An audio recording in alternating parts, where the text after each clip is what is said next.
Magandang araw po, welcome po sa aking channel of 9TV. Patalasasan po, meron po ba kayong mga properties na napapabayaan or non-performing assets? Plan nyo yung ibenta pero wala kayong oras sa pagbibenta nito. Kung ito'y pagkakatiwala nyo po sa amin, tawag lang po kayo sa aking numero, usap po tayo, gawan ko po ng video for free. Yes, libre po, wala po kayong babayaran. Tutulungan pa namin kayong mabenta ang inyong property. Kami na po bahala sa marketing, sa boosting or paid ads. Even sa tripping, hindi na po kayo mapapagod sa pag-entertain ng mga buyers. Kami na po bahala sa lahat. Tawag lang po kayo. Nandito po tayo ngayon sa Silang, Cavite kung saan meron po tayong bagong video presentation. Isang commercial property na may lot area na 3,000 square meters. Ito po'y titulado, buhay po ang may-ari kaya wala po kayong magiging problema sa documentation o sa transfer ng title. Along two-way cemented barangay road po ito at patag na patag po ang lupa. Wala pong masasayang. Sa ngayon po, meron pong nangungupahan itong mga nagtitinda ng mga halaman.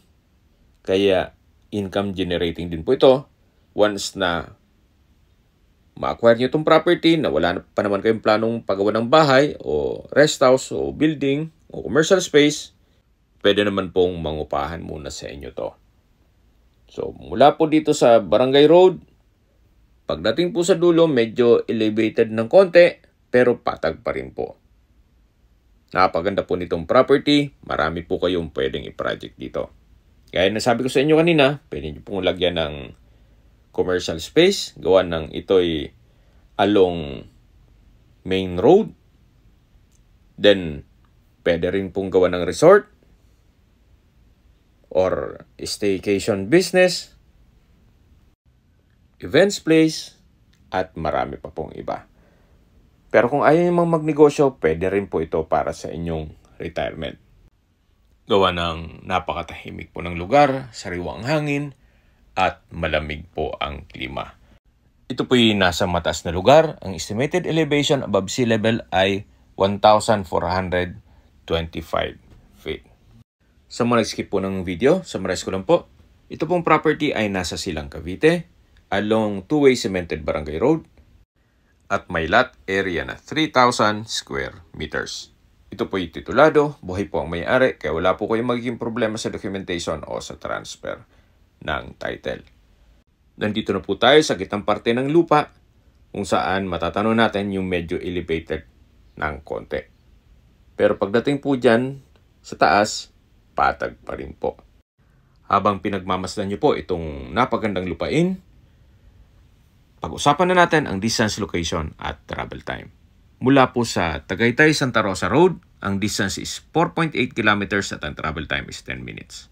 Mula naman po sa Tagaytay Flower Market, ang distance is 6.4 kilometers at ang travel time is 15 minutes.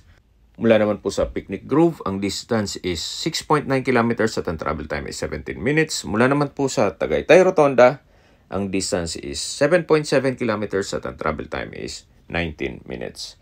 Sa Tagaytay Rotonda po ay kumpleto na rin gaya ng malls, hotels, restaurants, banks, schools, church at hospital. Yan po yung lagi kong binabanggit sa aking video na dapat nyo i-consider sa paghanap ng property, yung meron pong malapit na hospital. Hindi ko naman po sinasabing sakitin kayo, yan naman po ay for emergency purpose lang naman. At mula naman po sa Calac Silang East Interchange, ang distance is 7.2 kilometers at ang travel time is 19 minutes. Ang Calac po ay connecting SLEX or South Luzon Expressway, Skyway all the way to North Luzon Expressway at ibang parte ng Metro Manila. Kaya mapapabilis na po ang biyahe mula Manila papunta dito sa property. Mula naman po sa Manila o sa airport, ang distance is 51.5 kilometers at ang travel time is 1 hour and 18 minutes. Nandito na po tayo sa elevated part nitong property kung saan matatanong natin yung Barangay Road. Napakaganda po ng property. Dito po sa area to, pwede po kayong maglagay ng rest house. Then sa unahan, ay pwede pong lagyan ng commercial space. Okay, sa presyo na po tayo. Binebenta po ito ni owner sa halagang 7,000 pesos per square meter. Kung may mga katanungan po kayo, tawag lang po kayo sa aking numero. Sa mga kababayan naman natin nasa ibang bansa, meron po akong Telegram. Sa mga iPhone user man, may message. Meron din pong Imo, Skype, Viber at WhatsApp.